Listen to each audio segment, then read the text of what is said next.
Okay, Yep, great. Well, shall we get started? Sounds good. All right. All right, sounds good.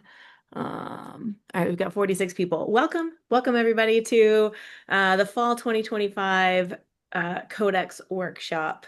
Arie has so many goodies to share with you later today that I just wanted to start with a really quick kind of recap.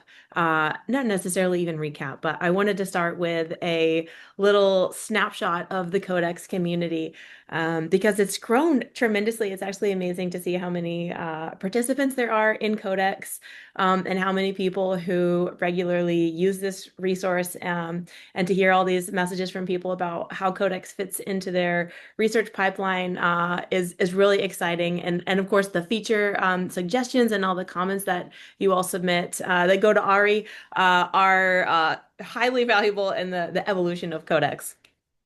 Um, Here's just a heat map of Codex users from around the world. This was actually, Ari, you said this was last updated like last fall, right? Yes, about a year ago. Yeah, about a year ago. So this is how many users there were a year ago in Codex. But if anything, it's just expanded to even more countries. There are over 53,000 Codex users nowadays, and this is people who have actually, clicked Google login and actually done something in Codex. And the Codex users have performed over 1.5 million queries within Codex. Um, so what does it take to get to the top of the Codex users? So the top 10,000 users within Codex have on average done around 18 queries in Codex. The top 1,000, to land yourself in the top 1,000, you'll need to do over 469 queries within Codex. Top 100, any guesses in chat before I reveal what it takes to get in the Codex 100? 5,000. A good guess. A good guess. It's actually 6,613 to land in the top 100. And top 10, I'm not going to go past top 10 because we're trying to respect y'all's privacy, but it's really cool to see how much people are using this. The top 10, to land yourself in the top 10, you got to do on average over 18,900 queries within Codex. It's nice to see that it's not, just people coming to the site and then leaving, that there's a lot of people actively using Codex. And because of the community's adoption of Codex, the platform has grown tremendously. There's a ton of new features and queries and functionality within Codex. So I wanted to show you guys just a couple of quick things before I pass it off to Ari for those demos, based on the questions that were submitted. So let me just reshare my screen here again. If I go into Codex, I wanted to point out that this little icon will take you directly to the Codex channel in FlyWire Slack. So if you're wanting to get feedback on something or have questions or ideas, or just want to stay in the loop with Codex, click this to join the Codex channel in Slack. And also, if you have any questions or comments, you can submit questions or feedback, which Ari reviews on a daily basis. And he said there's 2 to 3 that come in every single day. So thanks for the folks who are sending questions and feedback. I just wanted to point this out. And there was also a question about the open sourceness of Codex. If you click here, you can go straight to our GitHub. So definitely check that out if you have not already. Oh, and there was one last thing that I wanted to point out, which was for use in classrooms. There was a couple questions about, well, one question about using FlyWire in the classroom.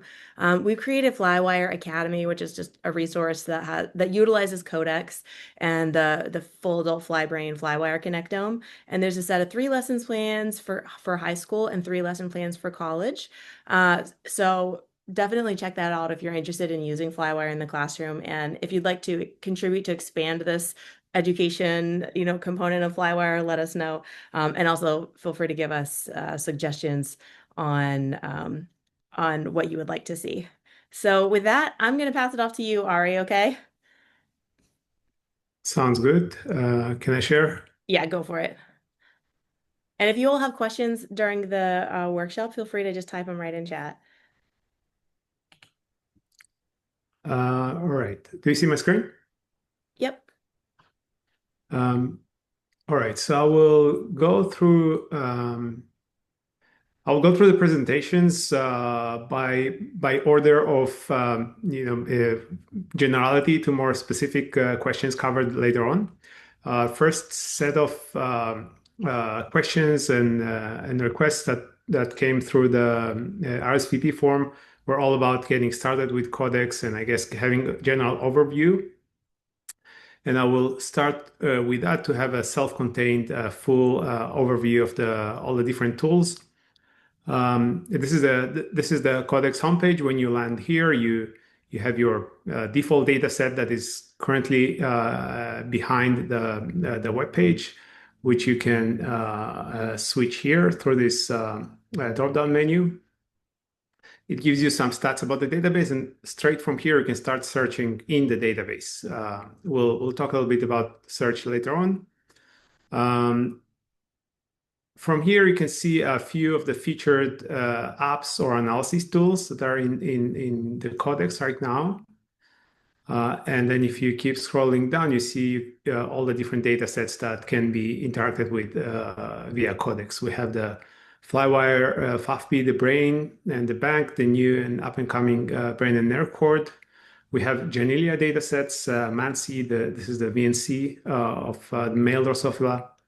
And we have the optic lobe and the new male CNS data set that is we're still working on mapping it into Codex correctly. So these are the data sets you can select and work from here directly.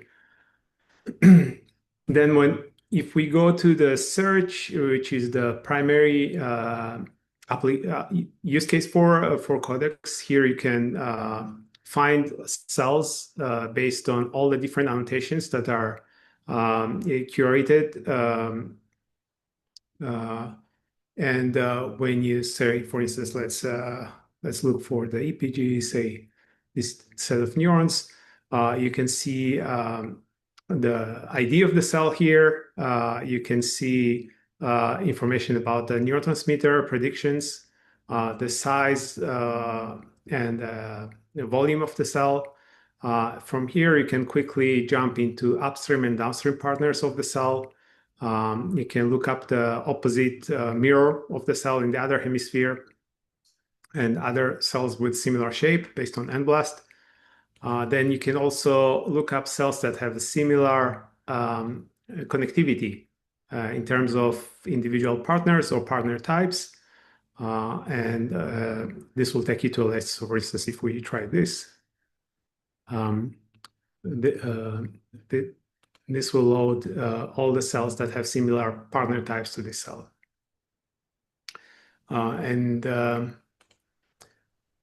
Moving along in this list, on these search results, you see the cell type information. Some cells have a single cell type assigned, some have multiple, and then we also take care of resolving what is the primary cell type and mapping the different cell type names from datasets. Then you can also jump. Arie, there is one question from Nalini Ramanathan about is there any way to identify which neurons are spiking and which have graded potentials in Codex? That information is not yet provided. No. Yeah, I mean, in the end, whatever annotations are available, we can pull them into Codex. So if there is a database that annotates the different neuron types and whether they're spiking or not, we can pull them in. I'm not aware of any comprehensive database like this. And so with cell types also, it allows us to link different neurons across datasets. So for instance, this cell type EPG also shows in the bank dataset, and we can from here directly go over to the bank EPG cells. It also appears in the male CNS. Then we have all the hierarchical annotations about the specific neuron, including superclass, class, hemilineage, and all other annotations. All these attributes are shown whenever they are available. Some cells will have more attributes than others. And then on the right column, we have all the community labels contributed by the FlyWire consortium and that are known about the cell, including links to other databases. So from here, you can jump into the virtual flybrain for this cell type, to Flybase, and there are different ways to link this cell to those external databases based on cell type or hemilineage or so. Then when you type in the search query here, and again, we'll talk about search queries later on, but in general, whenever you get a set of search results, all of these links that you get below the search bar, they are in the context of the search. So for instance, here we're reviewing the CpG cells, the ring cells, and then we can see the high-level stats about these cells. So this is the top, since we selected a specific cell type, then the only cell type in this search set is the EPG. But then you can also see the top input and output cell types for this group of cells, and the distribution of input regions and output regions, and all the different statistics. All of these are as well clickable. So you can, if you only want to see the, say, the right-hand side, then you click and it refines them by extending the query further. All right, so again, all these links are, again, let's select something more interesting here. So let's do, let's say, ascending neurons. So here you can see all the different types of ascending neurons. You can also visualize a network, again, from here only referring to the neurons matching this search query. In a network visualizer, there were questions about how to customize and how to filter and select what is shown in this view. So I want to quickly go through some of the menus here. One thing you can do is you can control what's displayed on the node itself. By default is a cell type, but you can display the name of the cell or the cell ID. Then you can also group cells by certain attributes like cell type, class, and so on. You can include, for columnar neurons in the optic lobes, you can include only edges within the column or cross columns. By default, all of the edges will be shown. And then you can also show brain regions as nodes in this diagram. And you can include partners of all the queried cells. So for instance, if you query a cell or a set of cells and you want to show connections between them, but also with their own partners, then you can do it straight from here. To not overload this view, this network view, we default to showing the top 50 connections based on synapse counts, the weight of the connections. But again, you can toggle this here. You can go a little bit higher. So for instance, if we go, sometimes these views will become a little bit busy if we select more. And then once the network is laid out, you have other layout algorithms you can use to tweak kind of the visual presentation of the network. So you can use all of these. Other things you can do is you can download the raw data behind this network once you query, either in CSV or JSON format. Okay, I'm going back to search. Then from here we can dive deeper into every single neuron cell. Has a homepage in Codex, and then you can see previews of the connectivity of the cell. So this is the cell we're looking at, and you see its downstream and upstream partners, the main ones. You can see the 3D view of the cell using NeuroGlancer. You can see all the annotations that's available for the cell, as well as links to related cells in the database. And the top input and output types of this individual cell. In addition, we also have way for anyone from the community to report any corrections to the annotations, or if the any of the information displayed for the cell is incorrect, you can just type in the correction here, and again we will review it and update with the future release of the data. All right, so I think we've shown search and stats. I will move on to 3D visualizer. This is where we tie the annotations that are available in Codex to Neuroglancer. And this basically allows us to use the Codex query language to select what is shown in the Neuroglancer and also how it is shown. So in this case, we're showing these ring neurons again. We can show connecting synapses between them.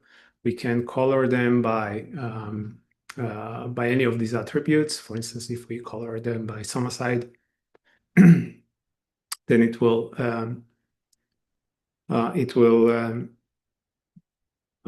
basically it will color all the cells based on where their cell body is, which side of the brain. And then you have different ways to color them for making figures in your papers. You can decide to view the EM images as well. And you can also just get a link to a Neuroglancer. For those who know how Neuroglancer works, Codex in this case is the state server for Neuroglancer. So this link basically maps the query, the Codex query into a state using the server that we have, so that you can get all these views in Neuroglancers without Codex. All right, moving along, we have under Explore, we have a few applications for, let's see.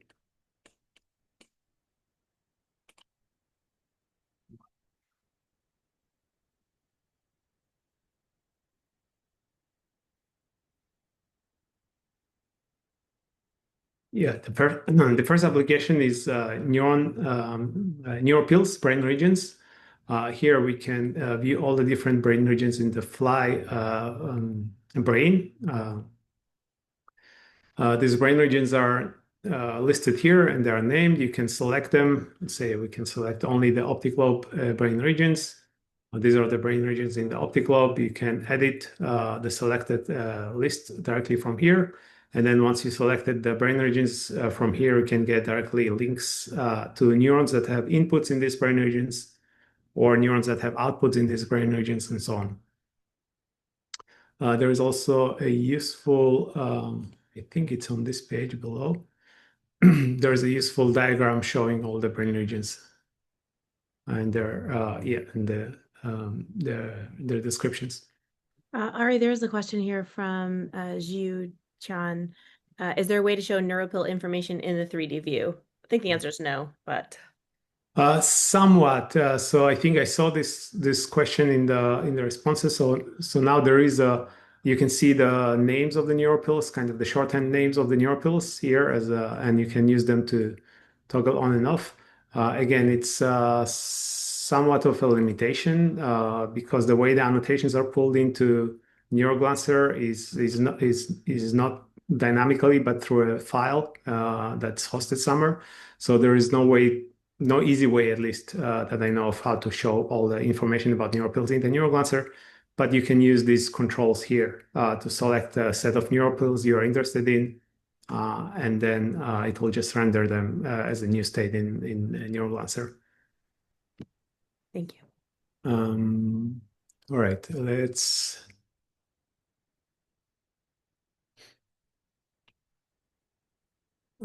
see. All right, so maybe I'll move to a different page. I don't know what happened to this one.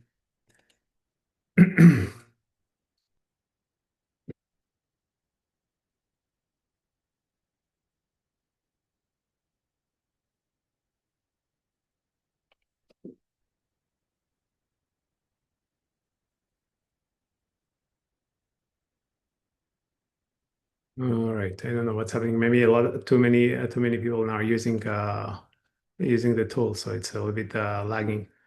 Maybe in the meantime, I will just go over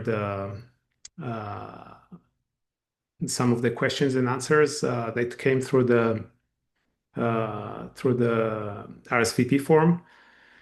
So apart from the general overview of Codex, there were questions about advanced queries. And so for all of the different questions that were asked, I provided links here, examples where you can just click into those links and get the answers to the question within the codex. So there was a question about how to use the downstream union operator. It's a search operator that allows you to select a set of neurons and then from there explore all the neurons that are downstream of any of the cells in the selected query. Similarly, there is a downstream intersection operator, which does, instead of showing you all the cells that are downstream of any of the cells in the query, it will only show you cells that are downstream of all of the sets in the query, all of the cells in the query. There was a question about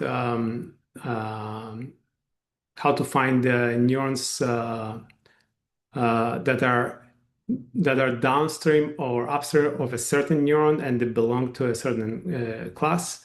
Again, there is a link here. You can click and go directly. So for instance, this is the query. It has two parts. We are looking for cells that are downstream of this particular cell, and they are within the AN class.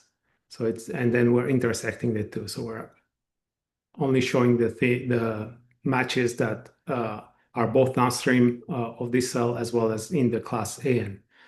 So this is an example you can use, and obviously you can change all of these queries to get to what you're actually looking for. There was a question about how to restrict results to certain neurotransmitter type. Again, there's an example here. This is how you would form the query. Neurotransmitter type equals GABA to see all the GABAergic neurons. There was a question about how to find cell types with processes in a certain region, like a protocerebral bridge. And again, I've put the query here. So this is again back to NeuroPills page where we selected the protocerebral bridge, and then from here you can see neurons that have inputs in this region or similarly outputs in this region. There was a question how to identify certain lines of neurons that are in Codex. And so I think I mentioned the links to virtual fly brain and flybase, but also if you go into a cell detail page, you have links there. These are deep links into tools that have the ability to map to driver lines. One of them is Neuron Bridge, and the other one is the brain circuit I use. So you just click on those links, you sign in. These are different systems, and then you should see these maps to driver lines. Reverse search from lines to Codex neurons is not available yet. Again, if there is a database that allows this, we can definitely support it as well. All right, the next set of questions were about connectivity and pathways. So I'm going to do a demo of that, and then we can go back to Q&A. So under connectivity, we have three apps. One is the general network layouts. This is what I showed before. You select a set of cells, and then you can visualize the connections between them with the synapse weights. Then there is a tool for finding pathways between neurons. Again, I will load the sample. So in this case, I'm looking for pathways from photoreceptors. These two photoreceptors, R7 and R8, to descending neurons, this DNG 100 and DNG 97. And then this shows you a matrix with all the shortest paths from any of the input queries to output queries. So in this case, there is a path of length 4 from this particular photoreceptor into a descending neuron, and you can visualize this pathway using this link. So this is the R8 cell on the left-hand side, and this is the descending cell on the right-hand side. And these are the shortest pathways. These are all shortest pathways from this cell to this cell. And then you can inspect all the intermediate cells. And the synaptic weights are shown also on the edges. Similarly, this tool allows you to set a threshold on number of synapses, because in some cases you will get too many pathways and you want to filter them down to, say, only pathways where every link is of at least 50 synapses. And then you can also group the pathways based on attributes, any of the attributes that are shown here. Third tool that is available for connectivity analysis is the search for motifs. Motifs are these subgraphs in the connectome that we can look for. So I'm going to start with this example. In this case, we're looking for motifs where we have 3 neurons, and then each pair of the neurons is reciprocally connected, meaning that there are connections both ways. And so these are all the matching results for these kinds of motifs. And then each one of them shows you the cell types. And then also there you have a 3D view of the cells participating in this one instance of the motif.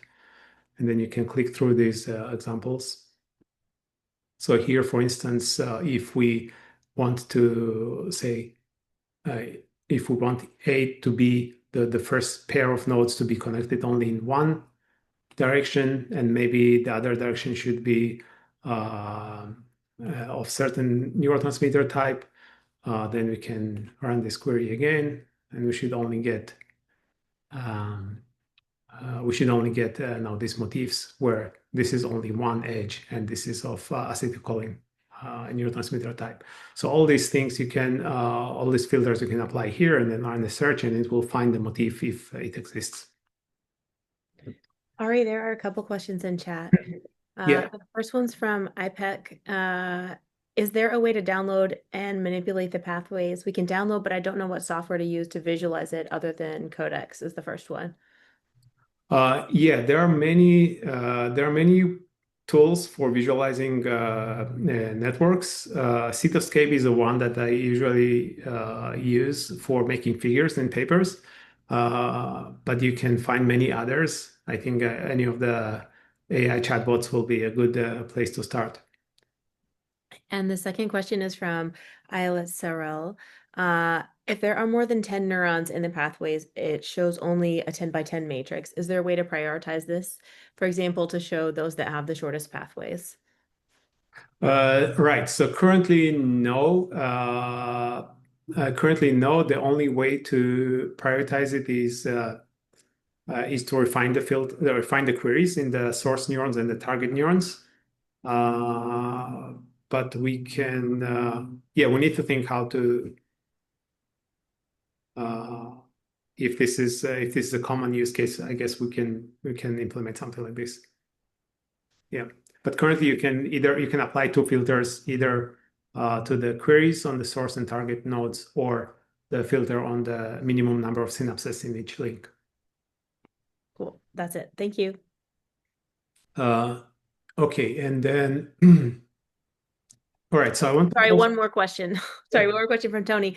For motif queries, what's the best way to save the search for future reference? Is there a shortened link to save the search result?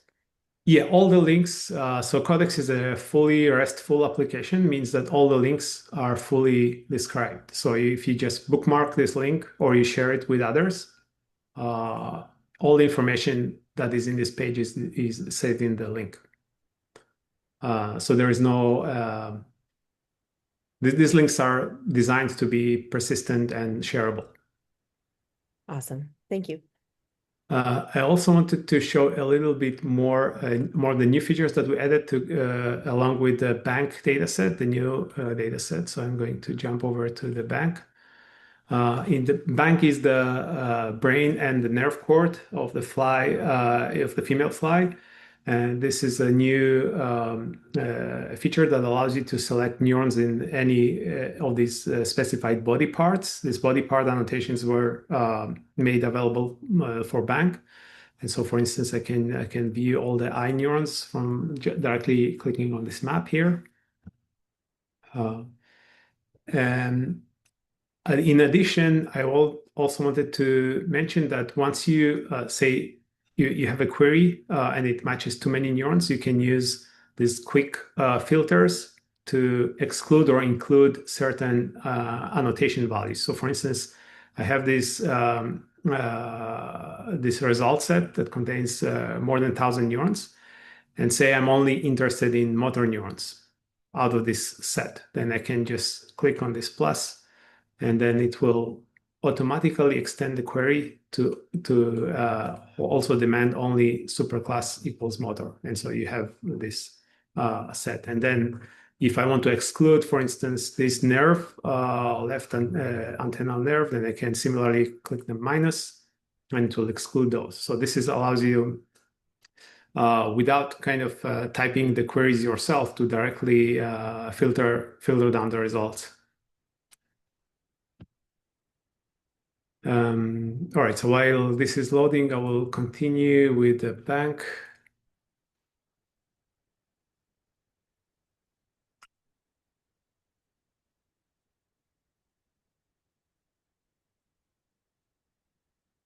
Or maybe not. All right, let's go back to the slides. All right, so I think we covered this. We covered downloading for the connectivity. For downloading all the individual synapse information, including neurotransmitter and their spatial distributions, you can go over to the download page, and then we also link to repositories where you can see all the raw data that is published with these resources. And this would be usually pretty large CSV files or feather files for Python analysis, where you can just download raw data and ingest all those different metrics. There was a request for normalized pathways based on percent of input or output instead of absolute synapse counts. I think it's a great idea, and we'll probably implement it sometime soon. There was also a question about influence in the bank data set. So with the bank data set, we have this new data that's available that shows between any pairs of neurons what is the influence of one neuron on another. This was done using a static analysis of the connectome network. And currently, it just shows you for every neuron kind of sorted list of all the other neurons that are influenced by it or influenced or have influence on it. Oh boy, looks like this is the server is a little too busy now right now.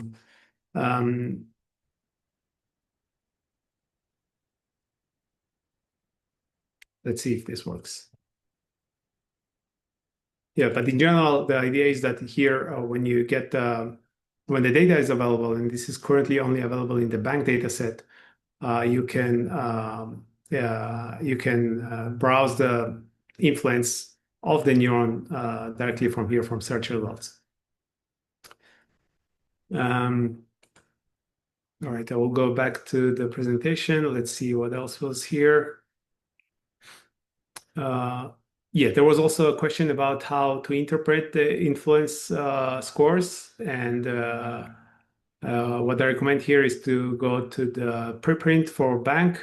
And this is now in bioRxiv. And it also has a link to a GitHub repository where you can see how influence scores are calculated.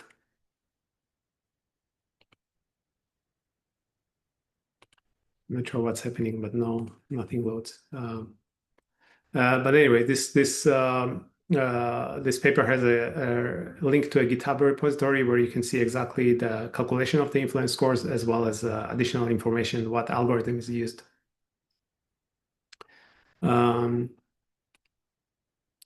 Okay, the next set of questions was about the visualization and general kind of UI interface. We covered showing neuropil names. So on the neuropil page, if you select a few neuropils, it will show their names in the neuroglancer. Um, there is okay, let's load this. In the 3D viewer, there was a question about uh, how to show synapse input-output synapses.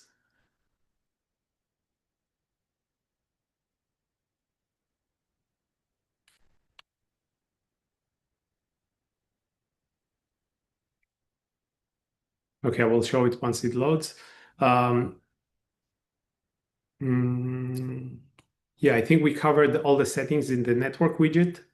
More toggles. If there are some specific ideas or things that are missing, please feel free to submit your feedback through the Codex window that Amy showed. There was a question about coloring by hemi lineage. This is also, let's see if this loaded. I don't know. Everything is busy.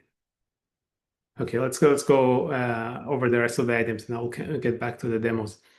But the short answer here is that one of the options in the dropdown that allows you to color cells by certain attributes is hemi lineage, so you can just select it from there. Uh, better figure building, creating images. So this is generally desired to have the ability to generate, beautiful figure panels directly from Codex. It's not exactly there right now. It's still advised to download the data and build your figures with the dedicated tools. But maybe we will integrate some of this in the future. For now, um, we've been mostly using the 3D viewer to make nice views of the cells from Codex, and then the rest we're just still using something like Adobe Photoshop or other dedicated tools for figures. There were questions about advanced analysis and advanced queries. And so first, uh,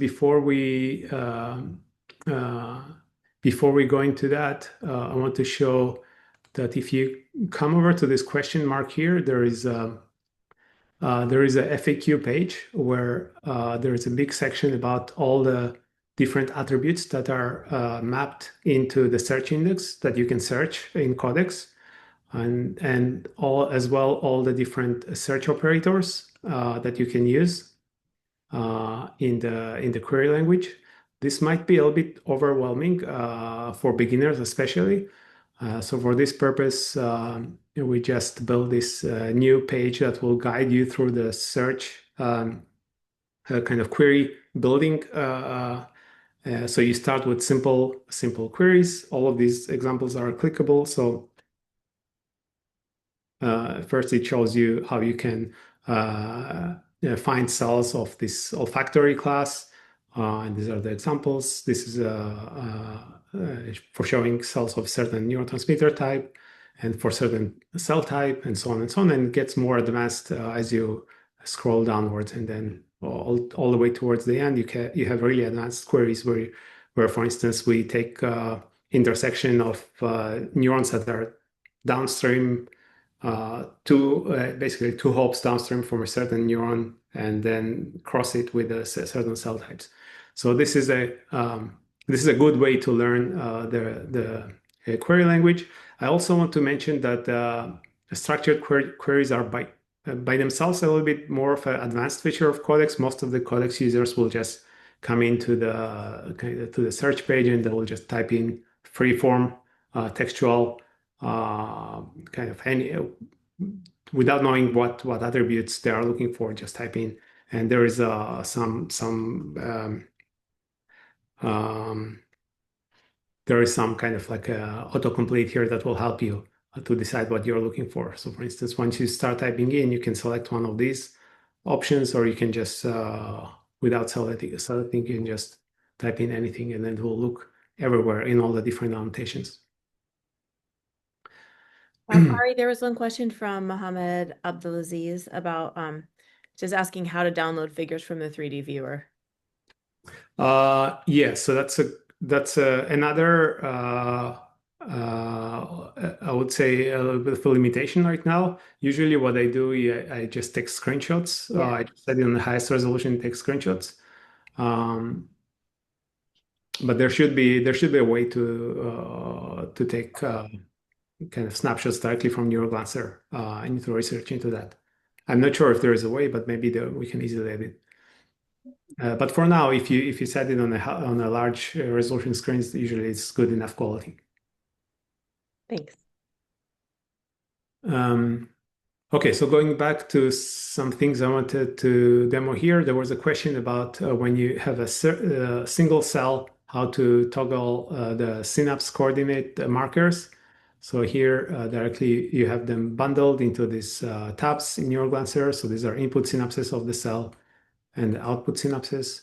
And then similarly, once you load a single cell, sometimes you want to explore it to trace it downstream and upstream. So there is a button here that allows you to quickly expand to all the upstream and downstream partners of the cell. And now you have three different tabs. So if I start, so this is the cell we started with, and then these are all the upstream partners of the cell, and these are all the downstream partners of the cell. And then if you can select all of them. And again, you go back here and you can select how to color these sets and so on. So usually this is how we make figures. We just select set of neurons, color them, and there's the different color palettes. And then you zoom in, you set the view, and then just take a screenshot from here. um, Okay, so I think we covered motifs. There was a question about advanced analyses, for example, finding neurons from the gut to the brain. So I'm not sure if this is exactly what was meant, but I did a simple example here where I take a gut neuron and ascending neuron and this is the source gut neuron. This is ascending neuron, and I just punch them into the pathways tool, and then here I can just click this and visualize the pathway. Again, this is showing me all the shortest pathways from the gut neuron to the brain.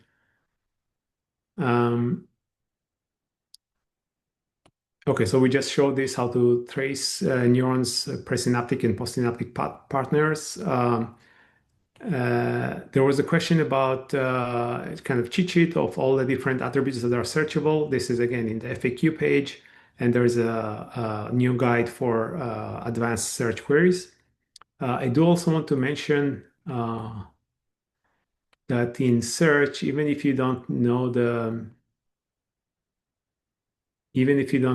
search query language itself, you can click on the query builder here, so it will list all the different attributes, and then based on the attributes that's selected, it will kind of adjust the rest of the form. So for instance, these are neuron attributes, but if I go to something like not equal, then it allows me to select any of the attributes. And then if I select gene, then it also knows that the attribute values for gene expression is double sex and fruitless. And I can say like this and then search, and it will just build a query for me. There is also settings here. Once you get the results, you can sort them, and you can also control how the search query is mapped, whether it's case sensitive or entire word only. All right, so we're on the last page. Here, there was a few questions about different data sets and integrations. There is a new page, again, recently added for all the different data sets, listing all the cell types. So on this page, you have 18,000 different cell types. Aggregated from the 5 different data sets that are currently loaded into Codex. And then for every cell type, you can see the predicted category and function of the cell type and how many instances of that cell type are in each one of the data sets. And then from here, you have links to directly jump into the cell types in the various data sets. Um, there is, yeah, open source. Again, as Amy mentioned, there is a link in Codex. You can jump to the repository. This repository is not exactly what's running Codex. It's some DevOpsy functions are stripped down, but I would say it's like 90% of the Codex code that is running in the server. So all the functionality, core functionality is here, so you can download this source and run it on your laptop. And there was lastly questions about having all the connectomes in one place and questions about other future data sets. And this is definitely our mission. We're gradually adding more and more data sets, and we will continue adding them in the future. For now, it's mostly Drosophila data sets, and internally we're experimenting with using Codex for a couple mouse data sets. And as soon as these become useful and mature, we will probably release them as well. Um, I think this is all I wanted to show. So maybe we can have Amy, did you want to discuss anything else? Or if not, we can have a quick Q&A session. Yeah, nothing else from me. Q&A sounds good. I'll drop the link to the slide deck that has all the links that Arie shared in chat.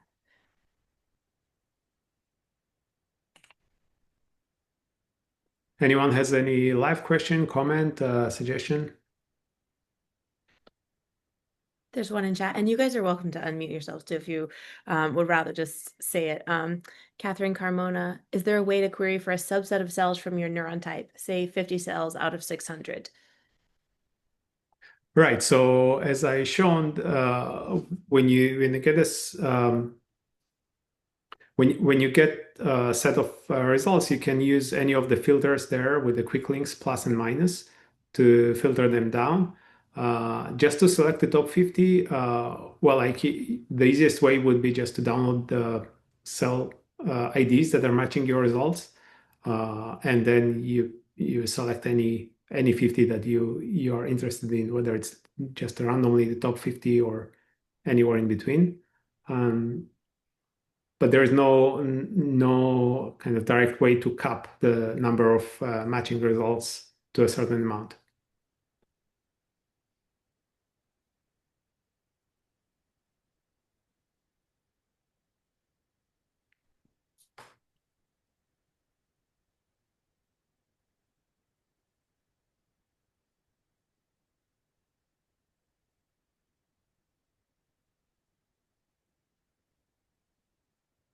Any other questions?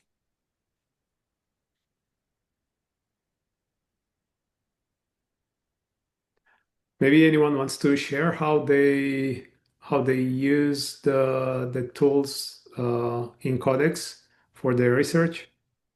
We always like to hear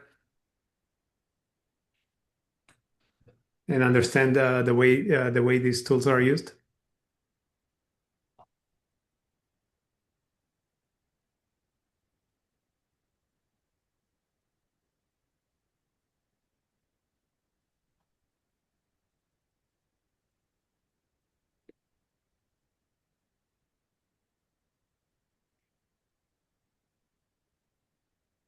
Oh, there's another question in chat, Arie, from Mohammed Abdulaziz.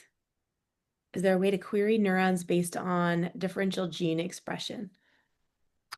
Right. So we have uh, gene expression information that mostly around uh, genes controlling sex differences in development. And I think it's double sex, fruitless, and maybe some combinations of them or variations of them. And so if you head over to annotations page, you have and go to the gene section, you can select all the different gene expression attributes that are available.